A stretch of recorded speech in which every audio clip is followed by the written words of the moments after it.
Hello, I'm Robin Gibson, and this is the Harvard House Money Morsel.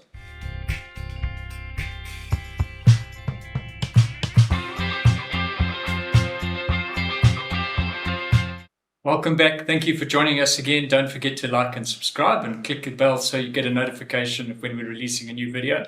I'm sitting today with Michael Porter. This is our 200th Money Morsel, Michael. Yeah, congratulations, Robin. Yeah, no, amazing. We've had to go back to old technology, and we're in a makeshift studio because of renovations happening at Harvard House.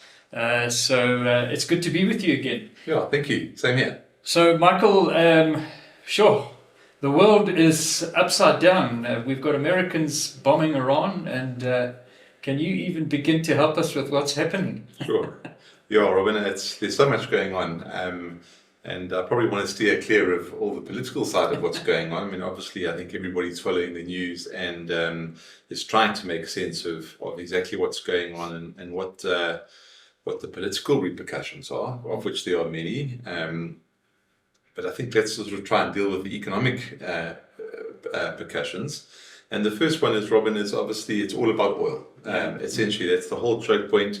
It was always the danger with the war in the Middle East, is that oil would be, supply of oil would be curtailed, and that would obviously ripple through the globe. And that's exactly what's happening at the moment. So you have a situation where the Strait of Hormuz is closed. I'm sure everybody's sick to death of hearing this on the news. Yeah, it's going to be the most well-known place on the earth in the next couple of weeks. But there's one or two ships getting through, despite America's sort of offer that they would provide insurance or safe passage. No shipping lines are buying it, and I think if you just look at how many drones and missiles, combination of missiles and drones are being shot down over Dubai, over Qatar, you can just tell how volatile the situation is and how Iran is lashing out at everybody. So I don't think any ship owner wants to send their big fleets in there, especially oil tankers. I mean, obviously you can have an ecological disaster as well if you're going to slowly start hitting oil tankers, and where's all that oil going to leak into the Gulf there. So the straits are essentially closed, 20% of oil supply. And we can see it filtering through to oil markets. So as we speak now, Brent is around about $85 a barrel. The other consequence, which we haven't seen for probably the last 18 months, is that the dollar has become a safe haven asset again. We've been talking so much about how unpredictable the US is and how people are shifting away from the dollar.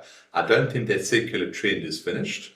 I think it'll reestablish itself. But just in the short term, the dollar has become a safe haven asset again. Yes. The rand has consequently weakened, the seesaw effect of currencies.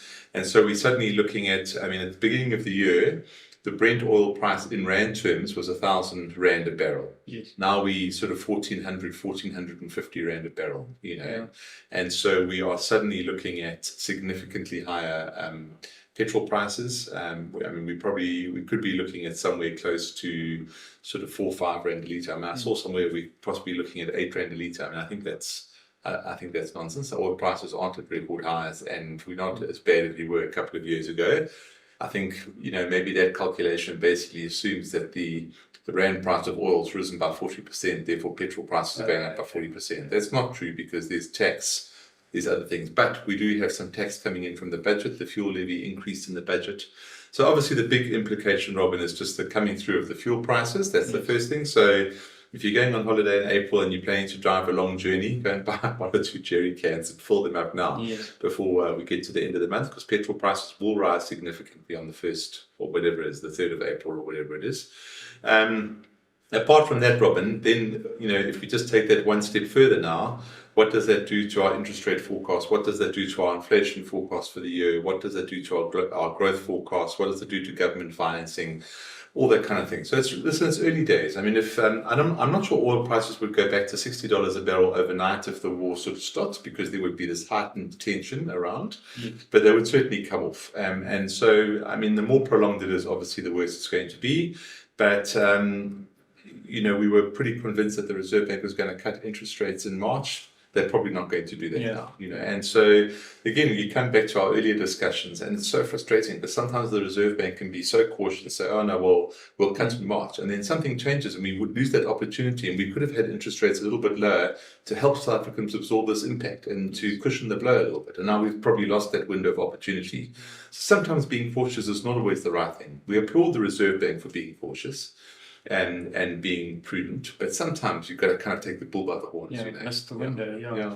Michael, maybe a much bigger picture and coming out a little bit. We saw, under Reagan and Thatcher, we had this entry into globalization, and it was all just in time. And COVID really put a spanner in that works, because it was, now if you're waiting for one part to build your machine that's coming from Japan or wherever, that's a problem.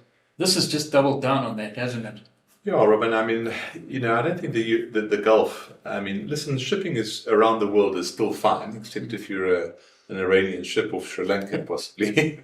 Sorry, that's probably in bad taste. But I think globally shipping is all right. The Gulf is not a massive manufacturing area, but if you just think about from the oil point of view, the oil as a feedstock into so many other things, so into chemicals, into plastics, into fertilizers, into whatever else. I mean, it's all, so many things are chemical based.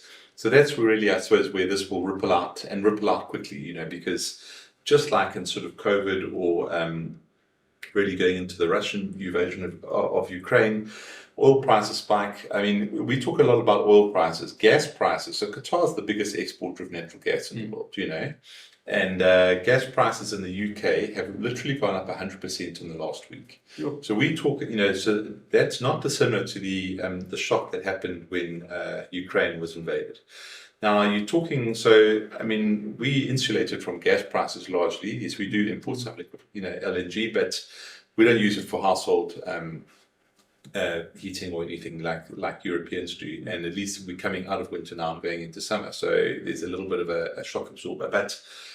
Around the world, there's going to be this pressure coming through on consumer spending. There's going to be this pressure coming through on inflation. It's going to be pressure on central banks. Do they cut because growth is weakening? Do they hike because inflation's coming through? Yeah. It's suddenly become, from what was quite a predictable path this year, in terms of we could see quite relatively clearly what was going to happen. It's now as foggy as a Hilton night. Yeah. And you can't see the end of your bonnet. Yes. And I think that's the challenge. And when that happens, markets always go into defensive mode. Well, you hit the brakes, don't you? Yeah. You do. And listen, I mean, Robin, we don't make wholesale changes to portfolios. Share prices will react. I think the worst thing you can do is to panic. I mean, there's a chance that this is still going on in a year's time. There's a chance that in 2 weeks' time, this is, America has found some sort of way to extricate themselves. No one knows exactly what's going on, but I think the worst thing you can do is panic and just hold good quality shares and see through the volatility, because if you make some sweeping panic changes, no one has any foresight as to what's going to happen next week. And in fact, I mean, I think Ukraine probably is a good example of that. You didn't panic then; it's still going on, and the world has rebalanced. The markets with record highs, and so I mean, listen, I suppose the oil is really the choke point. I mean, if the war slightly dies down and the oil starts flowing again, it doesn't really matter if there's internal skirmishes in Iran, but I mean, obviously it's not great that the whole region's going to be destabilized. That's really not what anybody wants. But I think it's just too early to draw conclusions from it, and just to take a deep breath. It's not great. I was talking about some of my personal challenges with flights to Qatar in a couple of weeks' time, and what do we do? So it affects so many people. I mean, if you think about the Gulf states and how big the transport hubs they are, the role they play in the global economy. We have to start lowering our growth expectations if it drags on for a bit. Yeah, awesome, Michael. Well, congratulations on 200 Money Morsels. It's been great doing it with you. And thank you for joining us. Don't forget to like and subscribe, and we'll catch you next time. Bye-bye.